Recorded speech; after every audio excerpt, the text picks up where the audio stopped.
یہ الزامی جواب ہے. کہیں مناظرہ ہو، آپ کی کوئی ہو رہی ہے کسی سے بات، تو پھر یہ کہ کسی کو چپ کرانے کے لیے وہ یہ ہے کہ اسلام کا نظام تو آپ بھی مانتے ہیں کہ کامل نظام جو اسلام کا تھا وہ 30 برس خلافت راشدہ، اور اس میں شامل کرنے چاہیے 10 برس حضور کے مدینے میں جو حکومت تھی، حکومت تو تھی، تو یہ 40 برس رہا کہ نہیں رہا؟ کہ ہاں رہا. مجھے یہ بتایا جائے کہ جس جمہوریت کا خواب والٹیئر نے اور روسو نے دیکھا تھا، یا جس کی جو ہے بنیادی کی تھی کبھی افلاطون نے ریپبلک میں اپنی کتاب میں، وہ آج تک کہیں قائم ہوئی ہے کہ نہیں؟ وہ تو ایک دن بھی قائم نہیں ہوئی. یہ کہتے ہیں ہم چل رہے ہیں ادھر، we are progressing in that direction.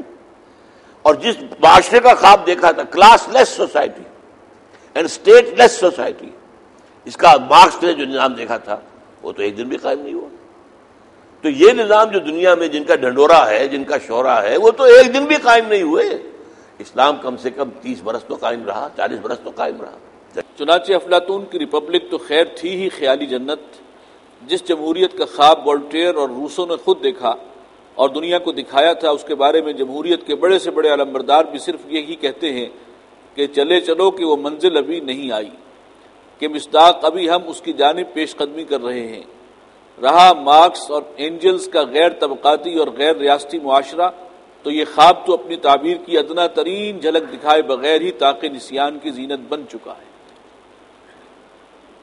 دوسرا وسوسہ اس مغالطے کی صورت میں ہے کہ 30 برس کے بعد اسلامی نظام بالکل ختم ہو گیا تھا. حالانکہ واقعہ یہ ہے کہ خلافت راشدہ کے اختتام پر شاہ اسماعیل شہید رحمۃ اللہ علیہ کی اختیار کردہ تعبیر کے مطابق دین حق کے نظام عدل اجتماعی کی 6 منزلہ عمارت کی صرف چھٹی یعنی سب سے بلند منزل منہدم ہوئی تھی. بقیہ 5 منزلیں قائم رہیں، جو بعد میں ایک ایک کر کے کہیں 1000 سال میں منہدم ہوئی، اور اس کے بعد بھی لگ بھگ 200 سال تک کیفیت یہ رہی کہ کھنڈر بتا رہے ہیں عمارت عظیم تھی. 30 برس بعد یعنی خلافت راشدہ کے اختتام پر تو صرف یہ کمی واقع ہوئی تھی کہ حکومت کا نظام اسلام کے اعلیٰ ترین شرعی معیارات پر برقرار نہ رہا، بلکہ اس میں قبائلی عصبیت کا عمل دخل شروع ہو گیا. تاہم اسے بھی پوری طرح ملوکیت کی صورت اختیار کرنے میں کم از کم 1 صدی کا عرصہ لگا، اور ملوکیت اپنی پوری شان اور جملہ لوازم کے ساتھ بالفعل دور عباسی میں جلوہ گر ہو سکی. یہ 2 باتیں بہت اہم ہیں.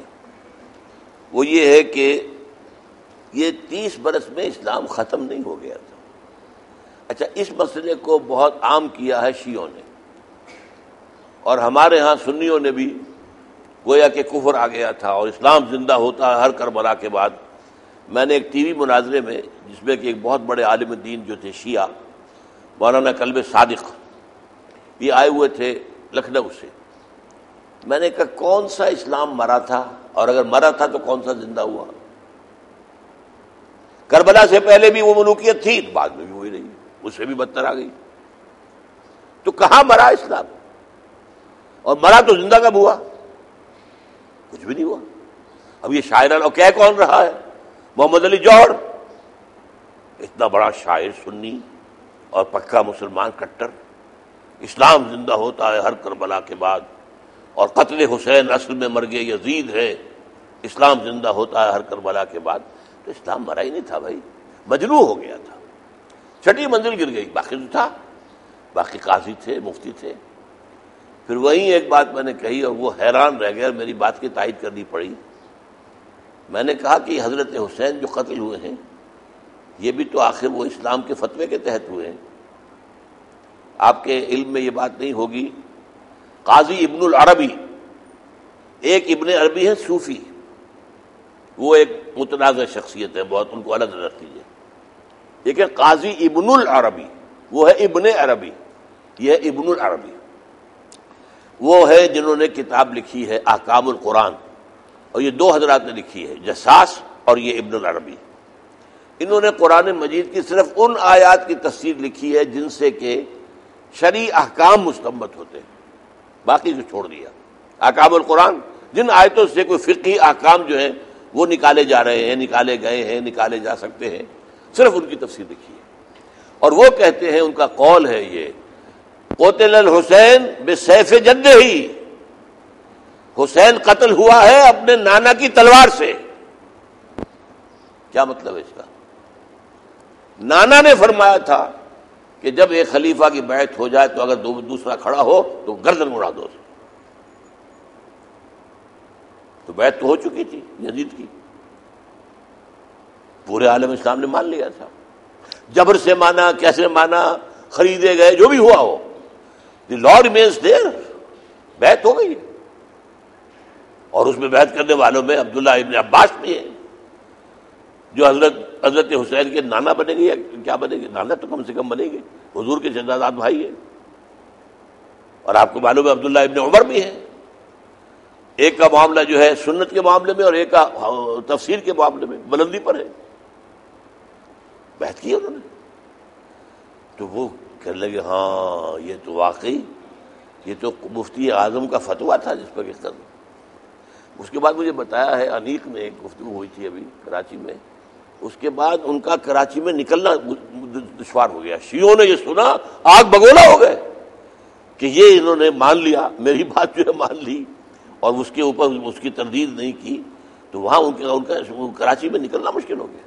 حالانکہ وہ بڑے چاو سے اور بڑے اہتمام کے ساتھ ہر سال یہاں بلائے جاتے تھے, اور 10 دن ان کی مجلسیں ہوتی تھی کراچی میں بڑے مرکزی مقام پر, خالق دینہ ہال کے اندر مرکزی مقام. بہرحال یہ بات جو ہے کہ اسلام جو ہے ختم نہیں ہوا تھا, مجروح ہو گیا تھا, 6ٹھی منزل گر گئی.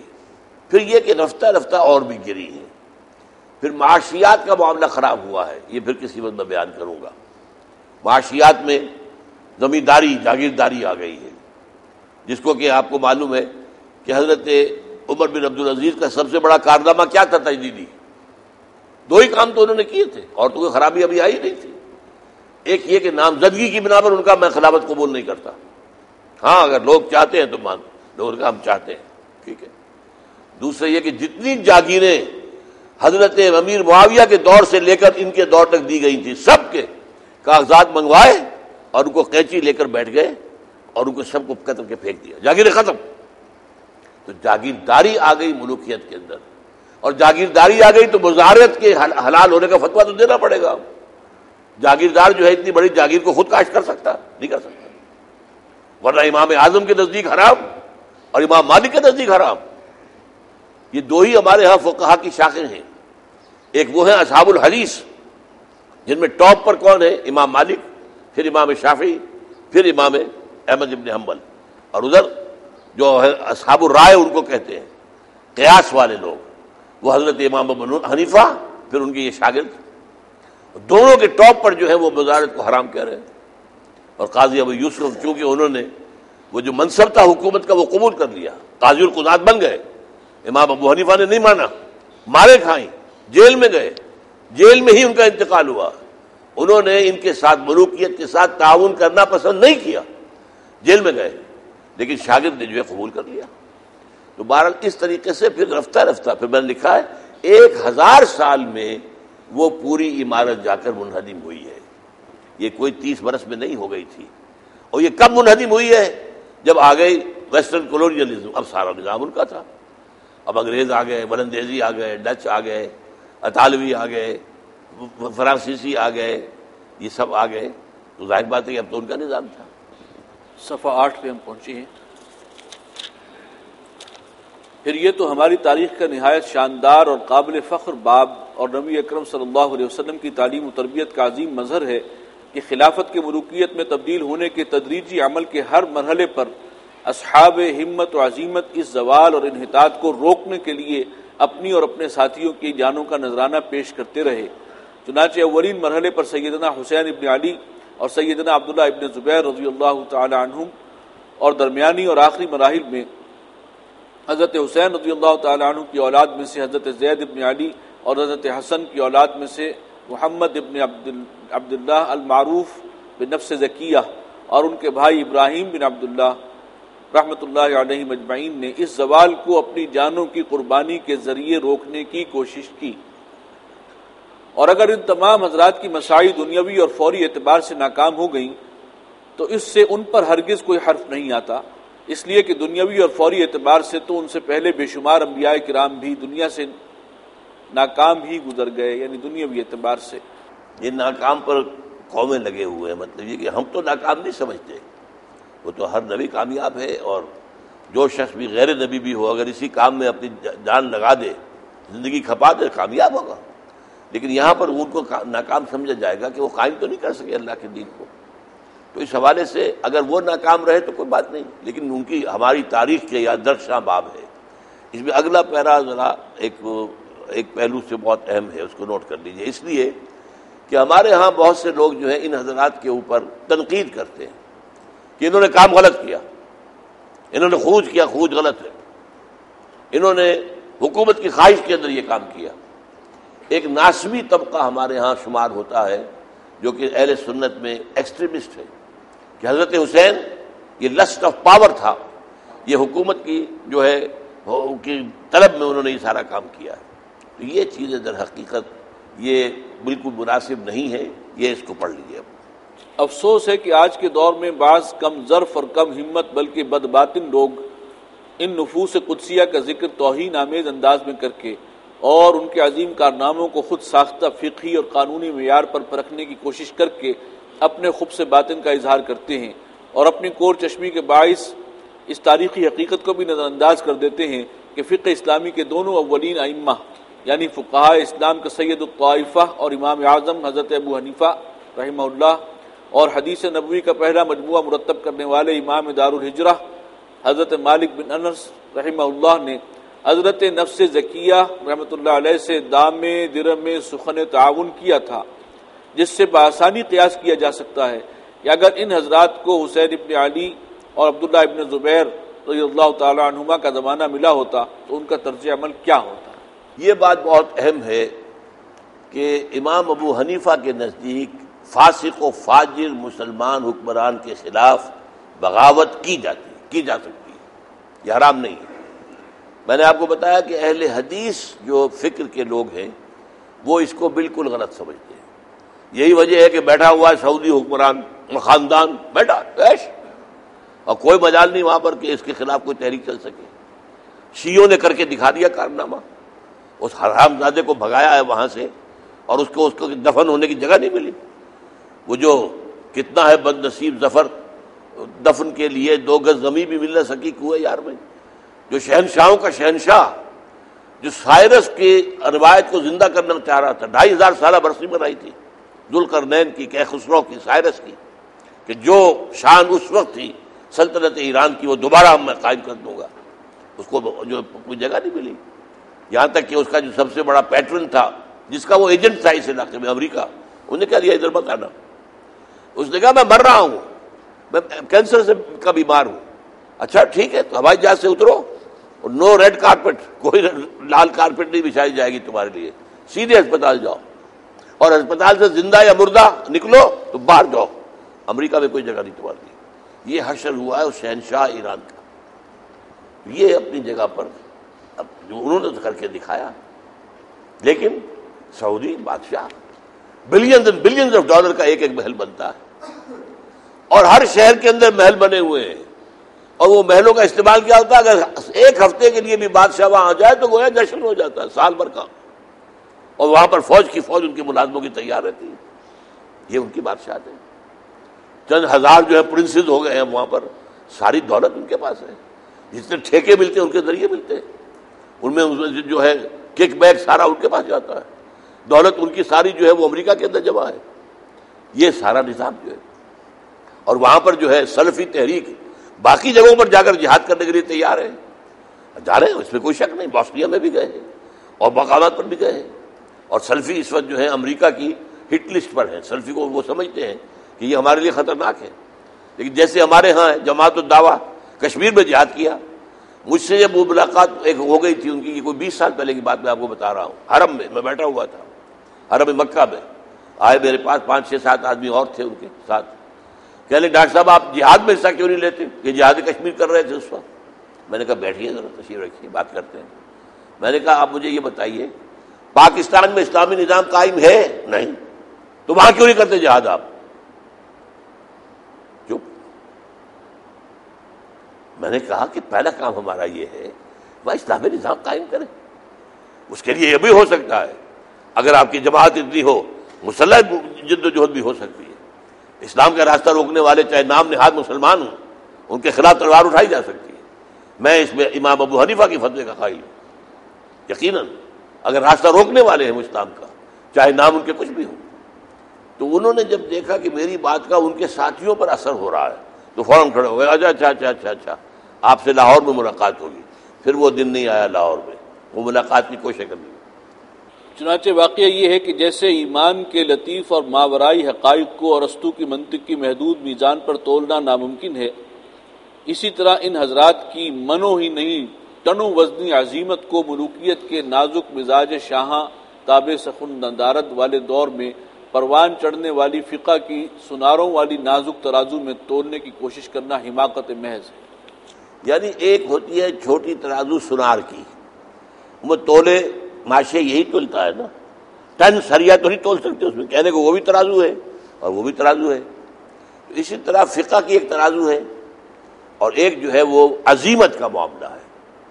تو عظیمت کے معاملے کو سمجھیے کہ اس میں ٹنوں عظیمت والا معاملہ، یہ اپنی جانیں دے دینا، نفس زکیہ نے جس طریقے سے جانیں دی ہیں، حضرت زید نے جانیں دی ہیں، حضرت حسین نے جانیں دی ہے، اور یہ ساری جو عبداللہ ابن زبیر نے جان دی ہے، تو یہ کام جو ہے ان کی باتوں کے اوپر وہ فقہی فتوے لگانا کہ یہ تو انہوں نے غلط کام کیا تھا، انہوں نے جو ہے وہ شریعت کے خلاف، فقہ کے خلاف کام کیا ہے، تو میرے نزدیک یہ اصل میں وہ سنار کی جو نازک جو ہے ترازو، اس میں یہ لوہا توڑنے کی کوشش ہے۔ بہرحال جب عالم اسلام میں حدیث نبوی کے الفاظ میں کاٹ کھانے والی ملوکیت اور جابرانہ بادشاہت کا نظام مستحکم اور متمکن ہو گیا اور اس کی پہلوٹی کی بیٹی بھی جوان ہو گئی، یعنی جاگیرداری بھی پوری طرح رائج ہو گئی، اور عوام کو اس کے ظالمانہ استبدادی نظام کو ایک امر واقعی کی حیثیت سے عملاً قبول کرنا پڑا، تو اس کے لازمی اور منطقی نتیجے کے طور پر مسلمانوں کے دینی تصورات میں بھی تنزل کا عمل شروع ہو گیا،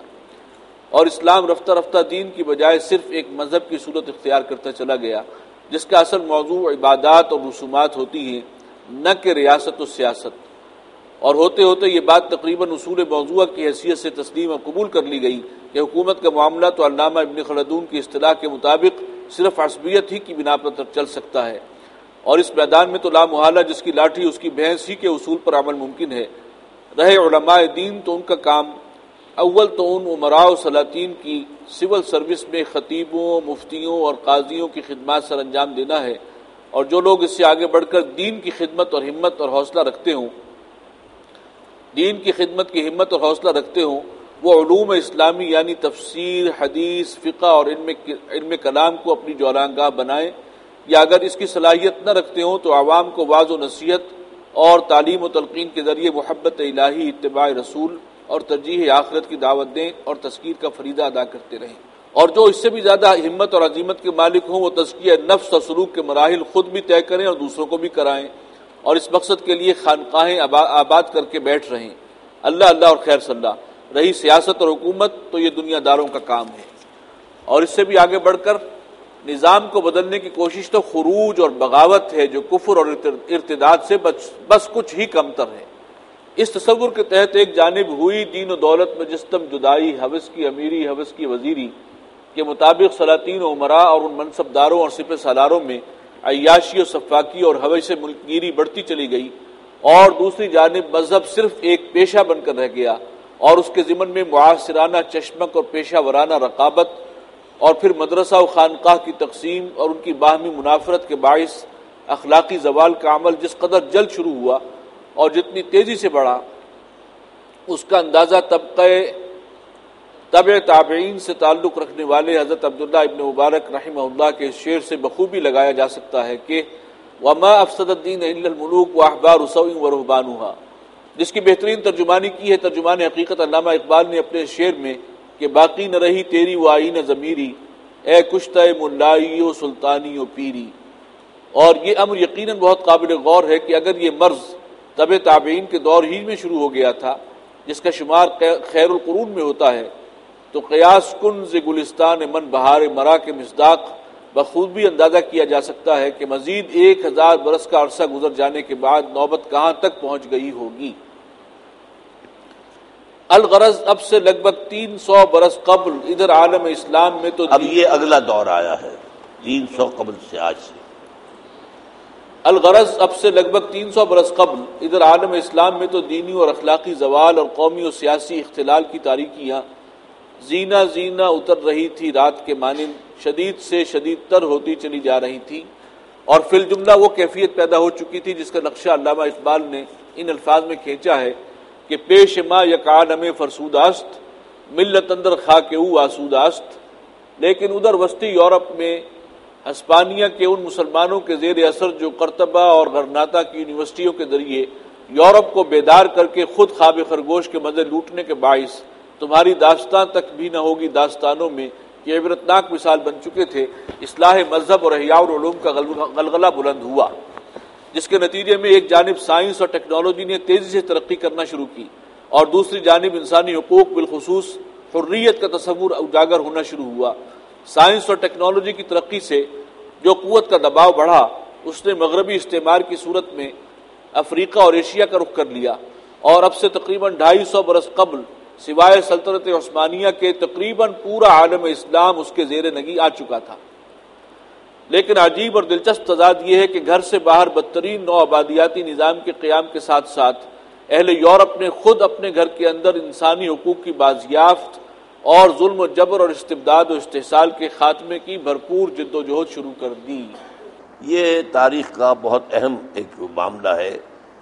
ایک طرف ہم نے زوال کا نقشہ کھینچا ہے کہ کس طرح وہ وحدت قیادت تثلیث قیادت میں تبدیل ہوئی اور پھر اس سے اخلاقی زوال پیدا ہوا، اور مدرسہ اور خانقاہ میں بھی چشمک رہی ہے۔ صوفی انتہائی گھٹیا سمجھتے تھے علماء کو، اور علماء انتہائی گمراہ سمجھتے تھے صوفیوں کو۔ ان صوفیوں کے اور علماء کے درمیان جو ہے کبھی بھی مفاہمت پیدا نہیں ہوئی۔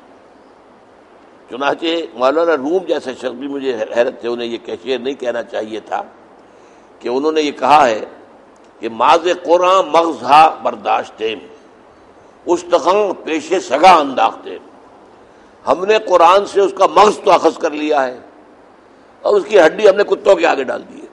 وہ کہتے تھے کہ یہ جو ہے مولوی فقہ جو کرتے ہیں، فقہ پہ ساری بحث کرتے ہیں، گویا کہ ہڈیاں چچوڑ رہے ہیں، اصل جو جوہر ہے وہ تو اللہ کی محبت ہے اور اللہ کی معرفت ہے۔ ہم نے قرآن سے ماز قرآن مغز ہا برداشت، اس کا اصل جوہر تو ہم نے لے لیا ہے، معرفت خدا بندی اور محبت خدا بندی، سلوک سے اللہ کے قرب سے قرب حاصل کرنا، اور یہ ان چیزوں کو لے کے مولوی لڑ